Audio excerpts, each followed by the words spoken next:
अमावस्येची काळी रात्र होती. संपूर्ण गाव गाढ झोपेत बुडाले होते. अचानक जंगलातून एका स्त्रीच्या किंकाळ्या ऐकू आल्या.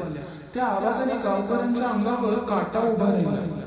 पण ती साधी किंकाळी नव्हती. त्यात वेदना होत्या, राग होता आणि सुडाची आग होती. 100 वर्षापूर्वी याच गावात एक भयंकर पाप घडलं होतं. लोभाने अंध झालेल्या काही लोकांनी एका नागाचा वध केला. पण त्यांनी एक मोठी चूक केली. त्या नागाची जोडीदार नागिन अजून जिवंत होती. तिने आपल्या प्रियकराचा मृतदेह मिठीत घेतला.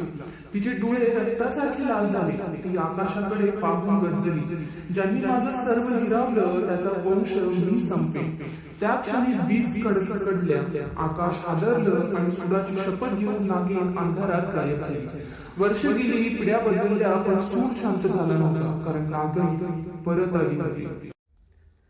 एका दाट जंगलाच्या काठावर एक छोटस गाव होतं. ते गाव दिवसा शांत पण रात्री भयाने थरथरत असे. प्रत्येक पौर्णिमेला गावातून एक माणूस गायब होत असे. सकाळी फक्त त्याचे निर्जीव शरीर सापडत असे. शरीरावर विचित्र नागदंशाचे खोल निशाण असत. गावात एकच चर्चा सुरू, नागिन परत आली आहे. लोक सूर्यास्तानंतर घराबाहेर पडणं बंद केले. लहान मुलांचा तर दाराजवळही येऊ देत नव्हते. एक जुने शिव मंदिर होते. त्या मंदिरात अर्जुन नावाचा तरुण रोज पूजा करायचा. तो लॉर्ड शिवायाचा निस्सिम भक्त होता. लोक त्याला म्हणाले, गाव सोडून जा लवकर. पण अर्जुन शांतपणे म्हणाला, सत्य शोधल्याशिवाय जाणार नाही. पुढच्या पौर्णिमेला तो जंगलात लपून बसला. रात्र गडद होत गेली. वारा जोरात वाहू लागला. अचानक झुडपांमध्ये काहीतरी वेगाने हलू लागले. त्याच्या समोर एक विशाल नाग उभा राहिला. क्षणात त्या नागाने रूप बदलायला सुरुवात केली. त्याच्या समोर एक सुंदर पण भयावह स्त्री उभी होती.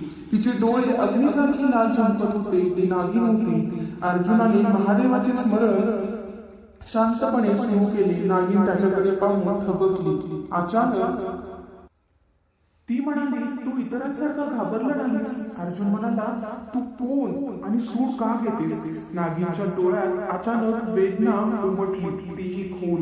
ती म्हणाली, जन्मतः राक्षस नव्हते. या गावाने माझे सर्व काही हिरावून घेतलं. अर्जुन गोंधळला. सत्य ऐकण्यासाठी पुढे सरकला. नागिन सांगू लागली तिची भयंकर कथा. वर्षापूर्वी ती नागलोकातील राजकन्या होती. तिच्याकडे दिव्य नागमणी होती. गावातील काही लोभी लोकांनी ती चोरण्याचा कट रचला. त्यांनी तिच्या पतीचा निर्दयी हत्या केली आणि तिची नागमणी हिसकावून घेतली. ती तडफडत राहिली, पण कोण दया केली नाही. मरणातच तिने सुडाची शपथ घेतली. अर्जुनाला सत्य ऐकून धक्का बसला. तो म्हणाला, तू निरापराध लोकांना का मारतेस? नागिन फुटकारली रागाने, मी निरापराधांना कधीही स्पर्श केला नाही. ज्यांनी मला परत मारले तेच त्या पायांचे वंशज आहेत. अर्जुनच्या मनात प्रश्नांची वादळ उठली. तेवढ्यात गावातील काही लोक मशाली घेऊन आले. त्यांच्या गावाचा सरपंचही होता. सरपंच ओरडला, आज हिला जिवंत सोडू नका. अर्जुनला अचानक सत्य कळलं. सरपंचाचा परिवार त्या पापामागे होता. नागमणी अजूनही त्याच्याकडे लपलेली होती. लोभामुळे त्याने पिढ्यानपिढ्या हे रहस्य लपवले. सरपंचाने बाण सोडला नागिनीवर. अर्जुन तिच्या समोर उभा राहिला. तो जोरात म्हणाला, थांब, सत्य आता समोर आला आहे. पण कोणी ऐकायला तयार नव्हतं. अर्जुनने डोळे मिटले आणि प्रार्थना केली, हे महादेव, आता न्याय द्या. अचानक आकाशात प्रचंड वीज चमकली. शिवमंदिराची घंटा स्वतःहून वाजू लागली.